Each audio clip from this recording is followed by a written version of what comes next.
Okay, time to give you guys another garden update so you can just see the process and progress of how this all works. This is a huge addition that we put in this year. So it's on a timer to water everything out here. But I've shown you the progress and now here's what's happening. I love that my wife puts in flowers like this. It's really cool. But here we have kale. The kale is doing great.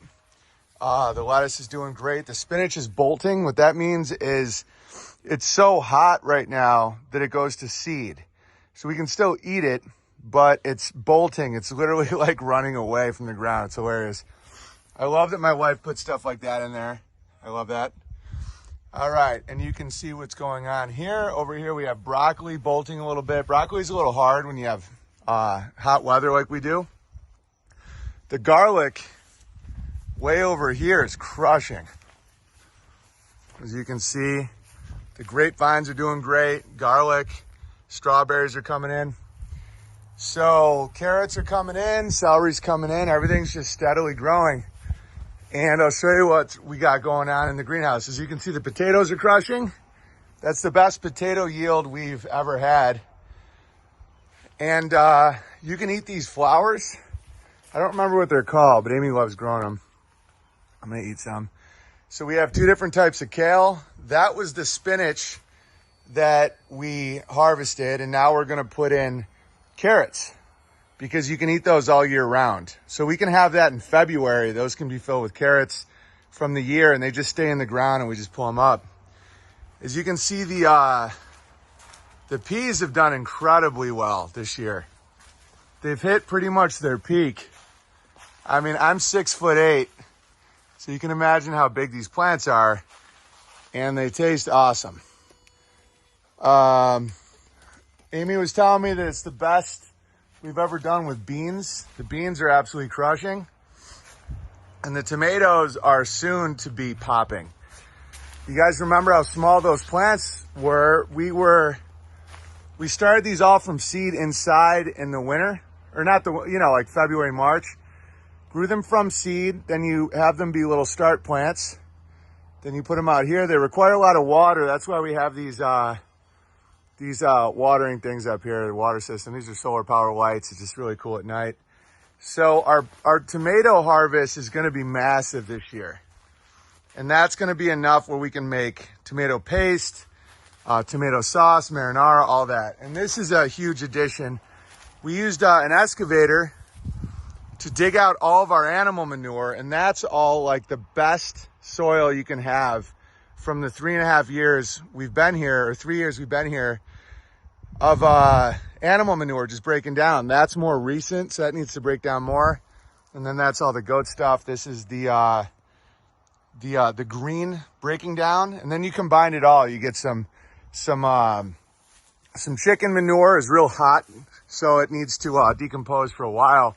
Tons of different minerals in each type of animal manure. And then you also have the compost from the plants. And so this is what we got going on here. And it's such a pleasure to just come in here and get my lunch before I do my live stream. And then go see the family and crush. And this is possible, guys. This entire setup I'm showing you here is on 1/8 of an acre.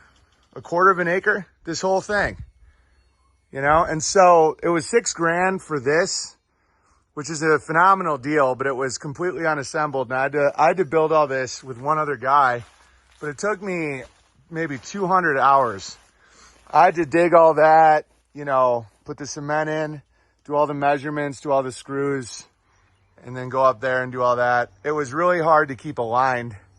And then we put in that heater, but we usually just use it for a fan, just to keep water or air flowing in the greenhouse.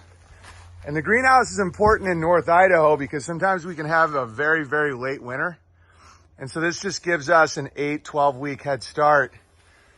But depending on where you live, one of the main things to do is make sure that you have some good mulch or straw to keep water in the ground.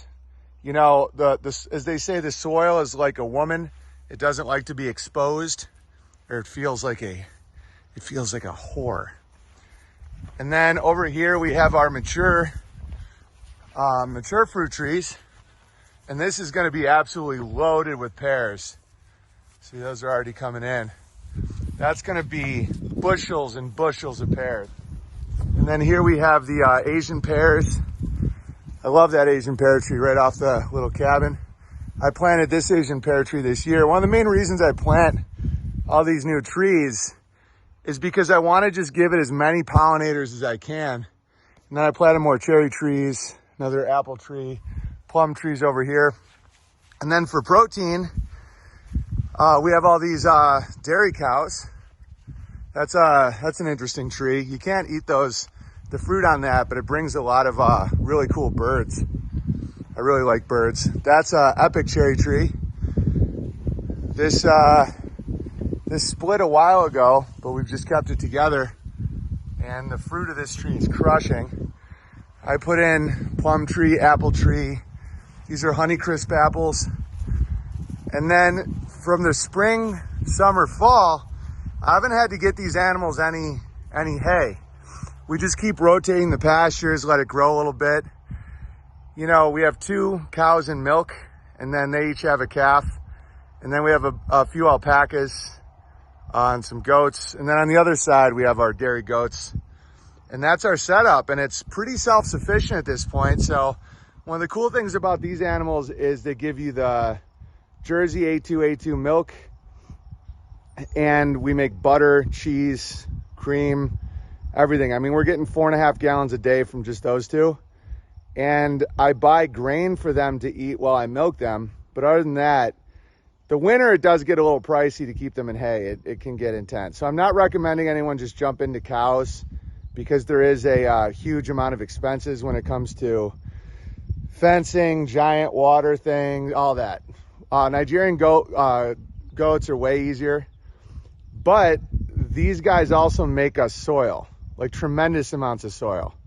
And that's why regenerative agriculture requires animals. And that's the dirty little secret that the vegans don't want to tell you, is that's where the good soil comes from.